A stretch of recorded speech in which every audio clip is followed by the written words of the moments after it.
If you have anything to ask, ask. So many of the monks started crying. I said, what are you crying? At least some other day if you were crying, it's okay. Today is the last day, don't waste the time because it's ticking away. Some other day you could cry and roll and you had time for all those things. Today, if you want to ask something, you ask. He was surprised that people are crying. But Master, we have been with you for so long, you're leaving today and they're crying, nobody asking any questions. He said, stop this nonsense, ask some question. Today's the last day, any doubt? Let's clear it. After that, there is only teaching. Nobody to clear this and that, See, with every teaching you can get into a mess. When the Master is alive, constantly is de-entangling you. Afterwards, no de-entangling, just sadhana is all that is there. So today is the last day, if you want to ask any questions, please ask. It's just a matter of fact about it. He's lived well. When death comes, he will die well. He's so certain that he'll die well. So, it's just another day. One day you took on the body, another day you walked about with the body, another day you leave the body. You make a big issue out of it, simply because you have a keyhole vision of life. His original name we forget. The name that people gave to him is Angulimala.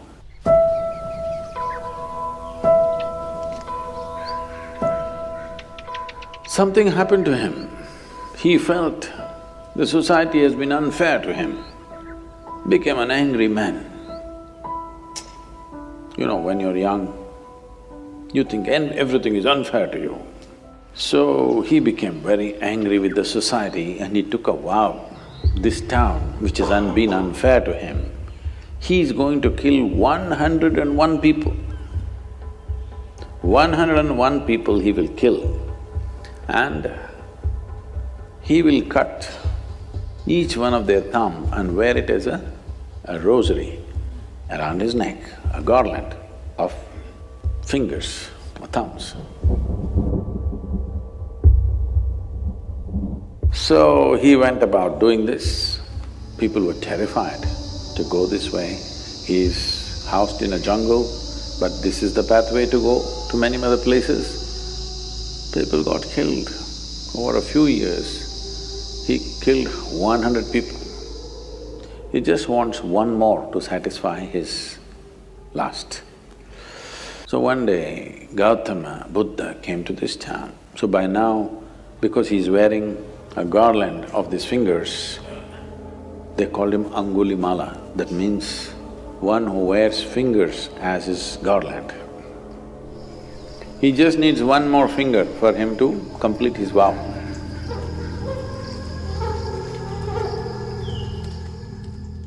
Gautama came and he was to go that way. People said, don't go this way. This is an animal. This is not a man. This is not somebody you can go and give teaching or make him meditative. Just don't go because just one more life he wants, we don't want yours to be that one. And Gautama said, if I don't go, who will go? And he will remain unfulfilled. He just needs one more finger. If I do not go, who else will go? Let me go. So he went. Angulimala was sitting on a rock. He saw this monk coming quietly. By now, he's enjoying his reputation. People are terrified of him, he likes it. Just the mention of his name, people tremble. He's beginning to enjoy it. So, sitting there on the rock, he roared just to make this monk know that I am here and this is your end coming. Gautama looked at him, kept walking with a smile on his face quietly. He didn't like this. Usually, when they see him or when they hear him, people run helter-skelter, wanting to save their lives. He likes that. This man is just walking. He didn't like it. He jumped off the rock and came and stood in front of him. Said, "Who the hell are you? And do you know who I am?" He showed his mala, all fingers. Oh.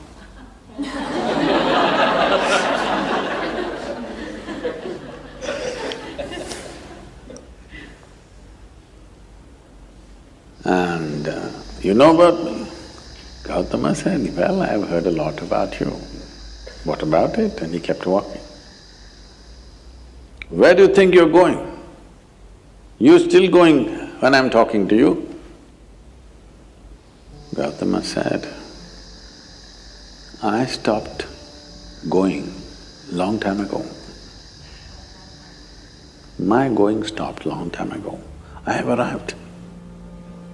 You're the one who trying to go somewhere." Then Angulimala laughed. He said, "Rubbish! You are definitely an insane man. I am standing still, you say I'm going. You're walking and you say you're not going. What's wrong with you?" He said, "No, no, I have arrived long time ago. I'm not going anywhere. You're the one who's trying to go somewhere. But you don't know how to go there. You want my finger? Or you want my neck? Hang my head as a pendant. You got fingers, you can hang my head. Now it'll be a good pendant for the necklace. Because I'm done. I've arrived. It doesn't matter whether I'm physically here or not. You can do what you want."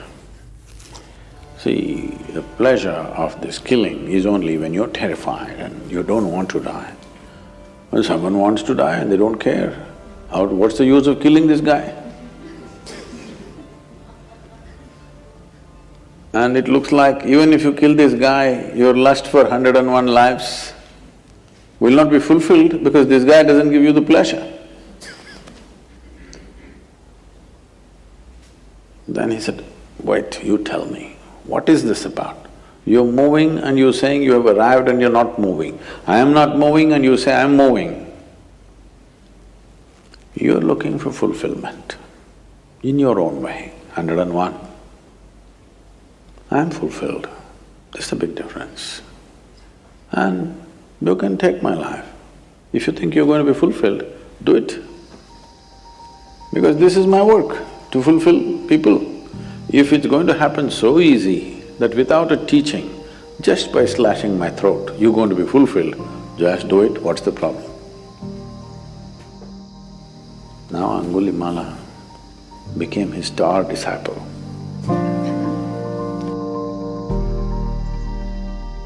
Then Gautama said, "You must go into the town from which you have killed 100 people. In a small town, 100 people means almost every family has lost somebody to this man. So he made him into a monk. Gautama's monks were called bhikkhus. Bhikkhus means beggars, literally. So he gave him an yellow cloth and a begging bowl. He said, "Go, look for some food in the town." So Angulimala came into the town as a monk. People saw this and they were terrified, they don't know why he has come. They all went and stood on their terraces because they are afraid what he will do. Then when they saw he's become tamed, he's not the same fierce man, then they started throwing stones at him because each family has lost somebody to him. So he continued, stones hit him, he was bleeding all over. Then when it became, stone throwing became little in excess. And Gautama came in, asked the people to stop and said, "This is not the same man.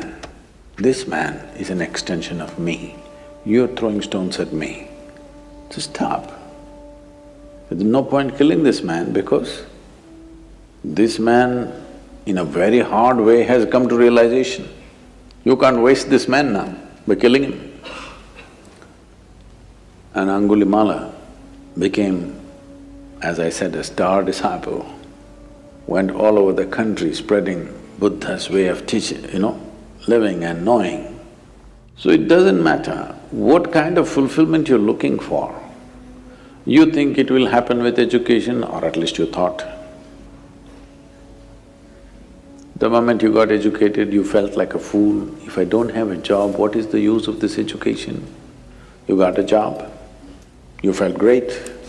Then after some time you felt like a fool. What do I do with this money if I don't find that my dream man or dream woman? That happened. After some time you felt like a fool. This goes on. The desire is simply to expand, that's your desire. If you choose physical, material ways to expand, you can go that far, or that far, or that far. But still there will be desire, yes? If I make you the king of this planet, you will look at the other planets. If I give you the solar system, you will look at the galaxy. If I give you one galaxy, you will look at the other galaxies. Now, what you're looking for is not this or that, you're looking for expansion. If you look at it consciously, you will become yoga. Yoga does not mean twisting and turning. You will come to union with the rest of the creation. If you do it unconsciously, it becomes compulsive desire, that's all.